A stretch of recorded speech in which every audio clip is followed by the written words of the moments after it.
Hi, good morning. Welcome to Chapter 8, Motivation and Emotion. I know you're probably thinking, why Chapter 8? Mr. Woodard, you don't know how to count. Mr. Davis, you don't know how to count. Oh, we do. We always go out of order because we think that the way that they order it doesn't make any sense. We like Chapter 8 for a couple of reasons. I think we're going to have some hard times getting motivated, all of us this year. And when it talks about emotion, we're also going to talk about stress, what that means, how to fight it. So during this next 2 weeks, we thought this would be a great place to start. So we're going to start with Chapter 8. We're going to talk really quick motivation. What does motivation mean? How do we get off our butts? How do we do things? Emotion, we're not talking about, oh, I feel sad. Oh, we're not talking about all that nice, touchy-feely stuff. What we're talking about with emotion is that feeling you get in the pit of your stomach when you're nervous. How do we label that with our head? What do we call that? Which comes first? Do we think that we're nervous? Does something bad happen and then we feel bad in our stomach, or vice versa? So we're going to talk a little bit about that too. Let's just go ahead and get started. We're going to start with motivation. What does that mean? Motivation, the word right here, and by the way, go ahead and be filling in your guided notes. I think that's a smart thing to be doing. It's about an inferred mental process. So the question is, and I'm going to move this up a little bit because I don't like this, we're going to have to make inferences. Why does somebody do what they do? That's not working, and that's okay. Why does somebody do what they do? Why don't you exercise? Why do we eat those potato chips when we know we probably shouldn't? We have to make an inference and sometimes we don't know. We don't know why we're doing it. We say, I shouldn't have done that, I shouldn't have done that, but we do it anyway. We say, I should do that, but I don't do it. So we have to make an inference. What's going on in here that makes us do the things that we do? And there are a couple of different theories that we're going to talk about. So we have to start. That's probably the best thing. When people procrastinate, how do I motivate myself to do things? I will say, write one sentence if you need to write. If they say exercise, I will say, do one sit-up or do one push-up, because starting is often the hardest part. How do you direct it? What am I going to do? How am I going to decide what to do? And how do I maintain? How do I keep going? So motivation is about those three things. How do I make a decision? How do I get going? How do I know which way to go? And how do I keep going? That's what we talk about with motivation. And then there's my phone. And now I'm back. That was the counselor, Miss Renner. Why connects what we see, something we observe. I see this person doing something. Why are they doing it? That's what we talk about with motivation. Why are some people really good at crunch time? You know, when you think my favorite, and I don't like the Yankees, I'm sorry, but Derek Jeter. That guy, man, when the game was on the line, he was money. He was so good. Serena Williams, when the game is on the line, she is so good. Why? And some people, they just fold. So when we talk about motivation, we're talking about why are people different. That's what we mean by variability.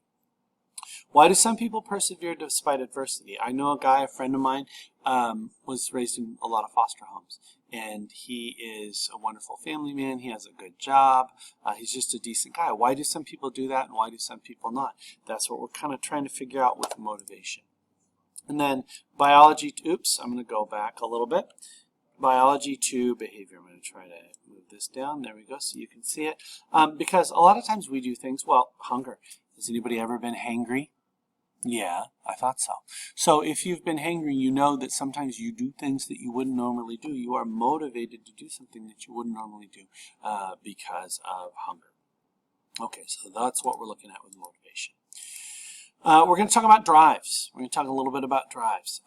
We talk about, you've heard, and we're going to talk a lot about this. I really apologize. But sex is part of human psychology, so we're going to use that term. We're going to talk about it in a very adult fashion. But you've heard sex drive. You've heard that term before. What that's saying is our biology says, I have to do this. I have to eat. I have to procreate. I have to have sex so that I can have babies and stuff like that. So that is a very, very powerful motivation. And the need to belong, they're starting to realize that really is a drive. What they've decided is being lonely, not being alone necessarily, but feeling lonely is as dangerous for you as smoking a pack of cigarettes a day. Literally, it shortens your life as much as smoking a pack of cigarettes a day. That's a biological drive, for sure. And then we talk about motive, a learned process. A motive is a learned process, whereas a drive is not learned. And we're going to talk a little bit about need for achievement coming up much later on. Evolutionary theory of motivation. Actually, I want to back up. So with evolutionary theory, why do we do what we do? You've heard this before. Why do men cheat? Why do men go around and try to have sex with anything that they can have sex with? They say, well, evolutionarily, a man is trying to spread his offspring everywhere that he can. Why do women not cheat? Well, because evolutionarily, and way back in the before times, a woman could only have one baby a year, so she would nurture that one baby, and the guy didn't care about it. So basically, evolutionary theory says that anything that made us more likely to have more babies was good. So even, let's think about it this way.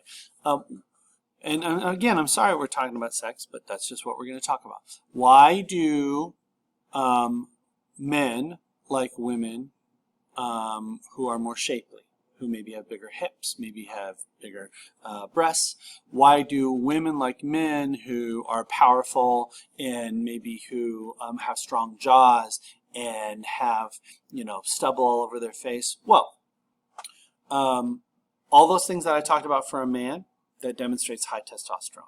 That demonstrates that he is fit, that he is going to have strong babies. Everything for a woman that I talked about, the hips and the breasts and all that, it indicates that she is going to be a good mother. She is going to have babies that survive. That's evolutionary theory. The idea that anything that makes our babies in good shape is going to be something, it's going to describe why we have the behavior that we do. So that is evolutionary theory, saying that because it was good for our ancestors, because it made us have good babies that survived, that describes our behavior. And then fixed action patterns. It doesn't say it on here, but I want you to write in your notes if you're writing them down. This is an instinct. This is something that we don't learn. It's just something that we do. And I have rooting and sucking. Babies. If you've ever been around a baby, if you put something next to their mouth, they start sucking on it. That is an instinct. That is a reflex. That is just something that they didn't have to be taught. It's something that they do. If you put your finger in their hand, if you've ever done that, they grasp it. That is something that they do. That is a fixed action pattern. It is fixed, meaning that it always does it. And it's a pattern. So you can see it's an action pattern that is fixed. It is in there from the moment they are born. I've already talked for 7.5 minutes, so I'm going to stop, and we're going to answer some questions.